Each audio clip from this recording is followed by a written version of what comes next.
त्या ठिकाणी आपण क्वेश्चन नंबर 8 सॉल्व करणार आहे। In sonometer experiment the bridges are separated by a fix distance. Okay, sonometer एक्सपेरिमेंटमध्ये जे ब्रिजेस आहेत वायरला सपोर्ट करण्यासाठी तर ते फिक्स डिस्टन्समध्ये ठेवायचं।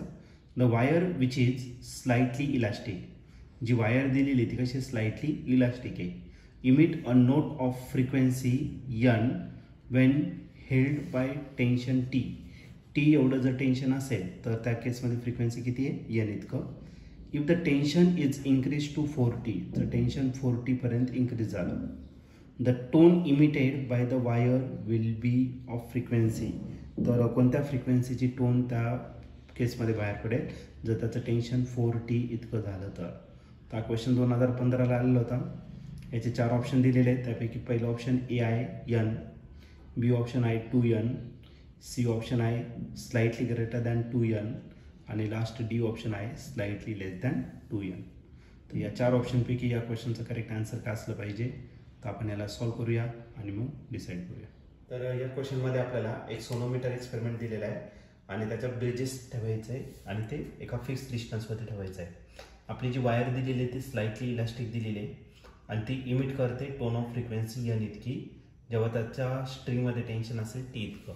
ओके, मग आपल्याला या ठिकाणी फ्रिक्वेन्सी पहिल्याची दिलेली n1 आणि हा जो n1 आहे तो किती दिला आहे n इतका आणि जे टेन्शन आहे t1 ते किती दिलं आहे तर t इतकं दिलेलं आहे।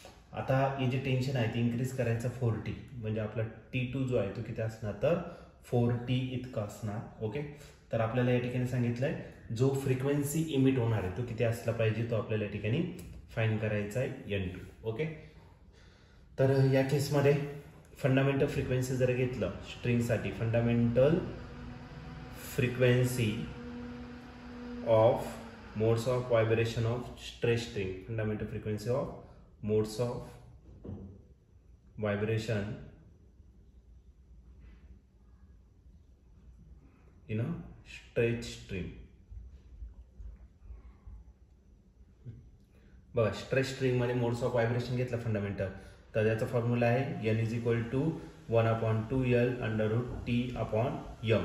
m ला म्हटलं जातं लिनियर डेन्सिटी, लिनियर डेन्सिटीचा अर्थ मास पर युनिट लेंथ। ओके, मग आपण त्याला सिम्प्लिफाईड करू, t तसा घेतला या स्मॉल m च्या जागी टाकलं m अपॉन l, l कुठे जाणार न्यूमरेटरला, मास पर युनिट लेंथ झाला। Okay, linear density.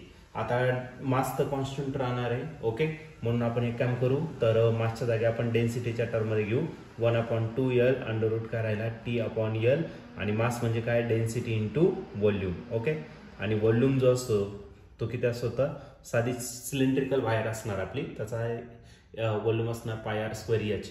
h न घेता आपण त्याचं काय करणार आहे l घेणार आहे। ओके, मग झाला πr² l एवढं झाला, l आणि l काय झाला कॅन्सल, म्हणजे फंडामेंटल फ्रिक्वेन्सी ती किती भेटेल 1/2l under root t total divided by πr² इतकं त्याचं काय असणार तर फ्रिक्वेन्सी असेल। ठीक आहे, तर आपल्याला n2 फाइंड करायचं आहे। मग काम करा, n2 ला n1 ने काय करा डिवाइड करा, मग n2 जर घेतला तर किती राहणार 1 divided by 2l2 under route काय राहील तर तुमचं t divided by πr²।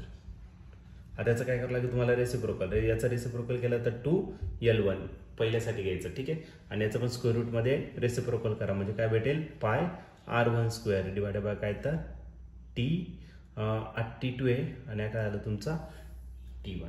Okay, आता याच्यात कॅन्सल होणार आहे, इथला 2 आणि इथला 2 काय झाला कॅन्सल, इथला पाय आणि इथला पाय काय झाला कॅन्सल। मग रूट मध्ये काय राहिलं तर रूटच्या बाहेर राहिलं l1 आणि l2, मग l1 डिवाइड काय घेतला l2 घेतला आणि रूट मध्ये घेतला तर 4t2, t2 किती आहे 4t आणि डिवाइड काय राहिला तर r2 चा स्क्वेअर, हा स्क्वेअर रूटच्या बाहेर येणार म्हणजे या ठिकाणी काय करता येईल आपल्याला एक काम करू डायरेक्टली आपण त्याला बाहेरच काढू।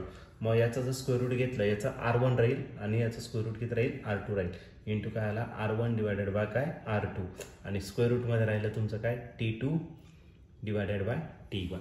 ओके, आता बस याला काय करायचं आपल्याला सिम्प्लिफाईड करायचं, आपला आन्सर येऊन जाईल। मग या ठिकाणी आपलं काय राहणार आहे l1 upon l2 into r1 divided by काय r2।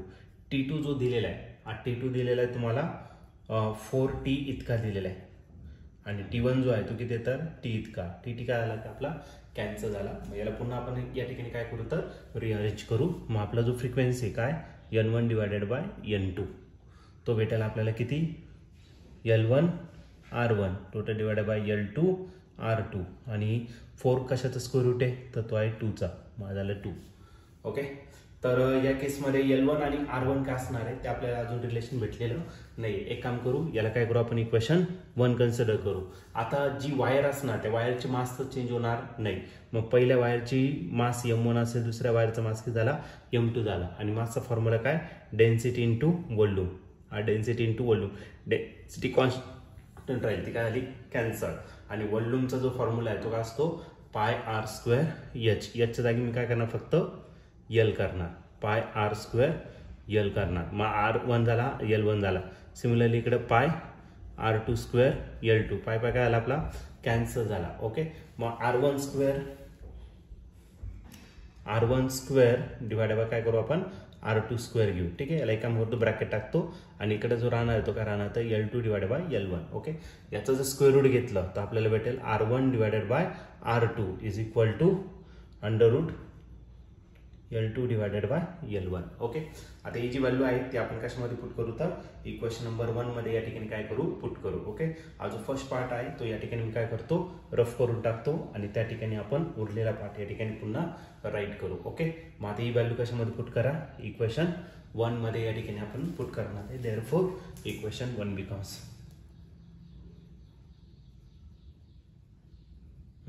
इक्वेशन 1 मध्ये जर टाकलं तर काय भेटेल आपल्याला N1 divided by N2 is equal to एक काम करा L1 तसाच ठेवा L2 पण तसा ठेवा. R1 आपण R2च्या जागी काय टाकायचं रूटमध्ये L2 डिवायडेड बाय L1 आणि इंटू करायला तुमचा 2. ओके. याला जर स्क्वेअर रूटमध्ये घेतलं तर त्याचं काय होणार आहे स्क्वेअर म्हणजे राहिला L1 square L2 total divided by L1 तसाच आणि L2 ला मध्ये घेतलं तर L2चा स्क्वेअर. इथला एक L2 इथला एक L2 कॅन्सल. इथला L1 इथला L1 काय आला कॅन्सल. हा 2 तसाच. ओके. मग 2 पुढे घेतो मी अंडर रूट मध्ये करायला इथं L1 डिवायडेड बाय काय L2 आणि आला N1 N2 divided by N1 या हा N2 आहे उलट झालं N2 डिवायडेड बाय N1 आणि N1 ची व्हॅल्यू किती दिली होती N इतकी दिली होती तो N पुट केला तरी चालेल. मग N2 डिवायड बाय करायला आपला N. आता जर तुम्ही त्याला स्ट्रेच केलं किती 40 एवढ्या याच्याने म्हणजे आपला L2 जो असणार आहे L2 कसा असणार आहे ग्रेटर असेल त्याच्यापेक्षा L1 पेक्षा कारण की नंतरचं टेन्शन काय जास्त आहे. ओके. मी तो वाटलं स्टेटमेंट लिहून टाकू as T2 is greater than का असेल T1. Therefore L2 is greater than का असेल L1. म्हणजे L2 काय मोठा आहे म्हणजे डिनॉमिनेटरची टर्म काय यायला पाहिजे तर मोठी यायला पाहिजे. ओके. म्हणजे आपला जो N2 आहे N2 इज इक्वल टू काय असणार 2 टाइम्स N आणि अंडर रूट काय केलं तर L1 अपॉन L2. पण L2 कसा आहे मोठा आहे म्हणजे एक्झॅक्टली तुमची व्हॅल्यू 2 तर नाही येणार पण 2 पेक्षा कशी असणार तर कमी असणार. ओके. मग या ठिकाणी तुम्ही ऑप्शन जर बघितलं तर ऑप्शन नंबर डी जो आहे तो या ठिकाणी आपला करेक्टली मॅच होतोय. मग या क्वेश्चनचं जे आन्सर असणार ते ऑप्शन डी. ऑप्शन डी म्हणजेच काय स्लाइटली लेस दॅन 2n. ओके. 2n पेक्षा थोडंसं कमी असणार. मग या क्वेश्चनचा आन्सर ऑप्शन डी असेल.